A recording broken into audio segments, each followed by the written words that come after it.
Assalamualaikum warahmatullahi wabarakatuh. Selamat bertemu kembali dengan pelajaran kimia khusus untuk anak kelas 11 MIPA ya.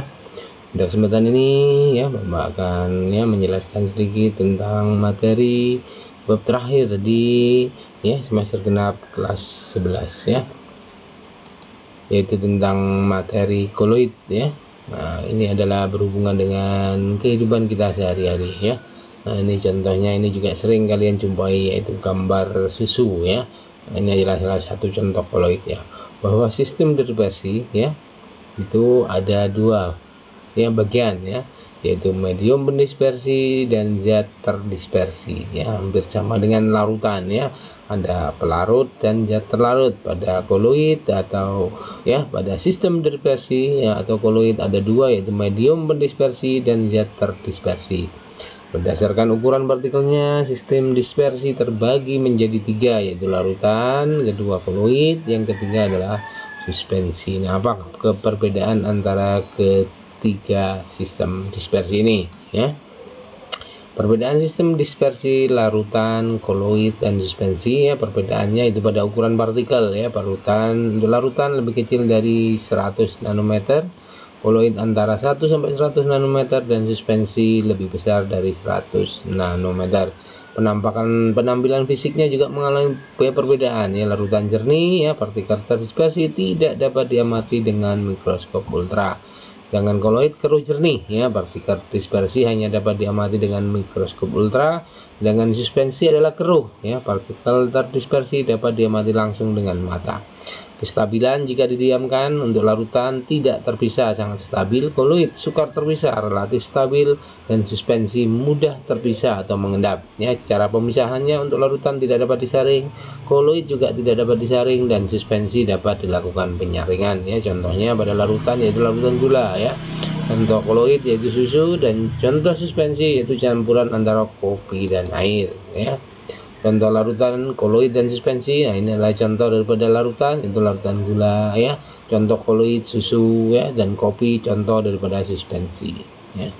Jenis-jenis koloid ya ada beberapa, ada 9 ya. 1, 2, 3, 4, 5, 6, 7, 8 ya. 9 berarti gas-gas tidak ada ya.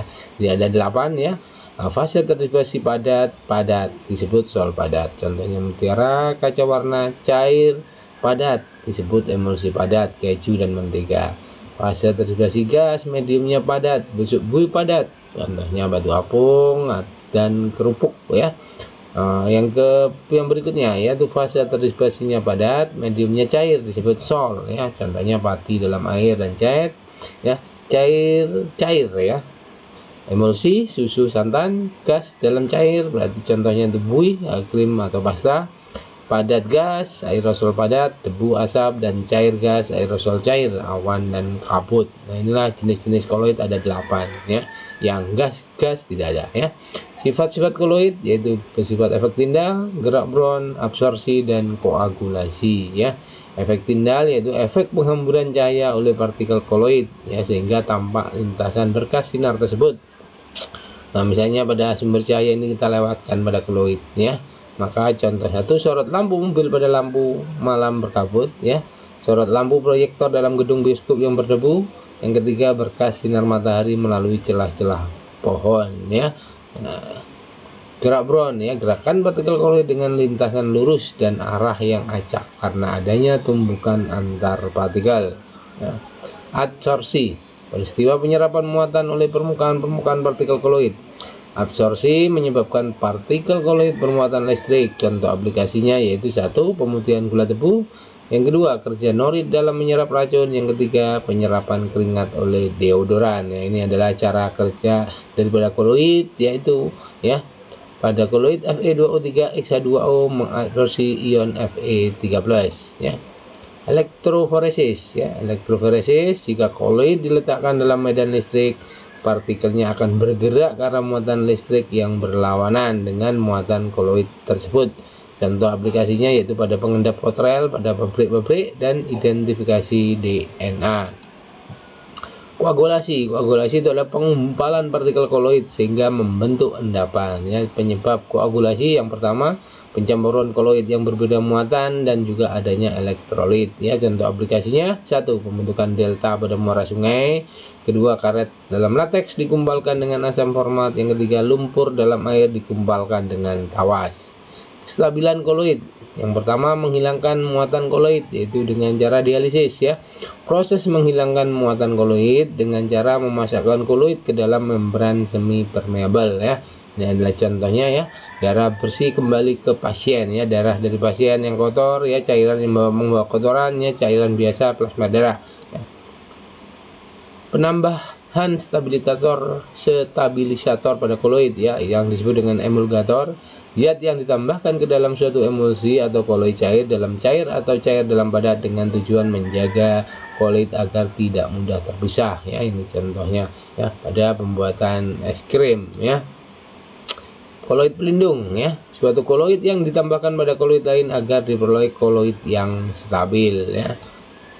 Koloid liofil dan koloid liofоб. Yang koloid liofil itu adalah koloid yang fase terdispersinya suka menarik medium pendispersinya. Liofil suka. Liofób, koloid yang fase terdispersinya tidak suka menarik medium pendispersinya. Jika medium pendispersinya koloid tersebut adalah air, maka koloid tersebut disebut koloid hidrofil dan koloid hidrofob. Contoh koloid hidrofil: protein, sabun, deterjen, agar-agar, kanji, dan gelatin. Contoh koloid hidrofob: susu, mayones, sol bererang, sol FeOH 3 kali, sol sulfida, dan sol garam. Pembuatan koloid ya, yaitu larutan berubah menjadi koloid disebut cara kondensasi. Suspensi berubah menjadi koloid disebut dengan cara dispersi ya.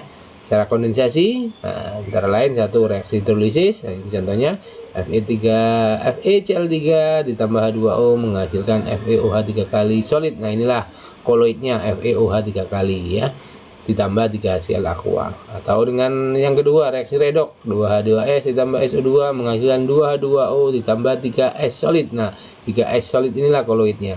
3. Pertukaran ion, 3H2S gas AS2O3 aqua menghasilkan AS2S3S ditambah 3H2O liquid. Jadi yang berwujud padat inilah koloidnya ya. Cara dispersi ya, dengan cara mekanik, yaitu penggerusan ya partikel hingga tingkat kehalusan yang tertentu lalu didispersikan ke dalam medium pendispersinya. Contoh pembuatan sol bererang ya. Yang kedua, peptisasi, pemecahan endapan menggunakan zat pemecah sehingga berkurang koloid. Contoh agar-agar dipeptisasi dengan air.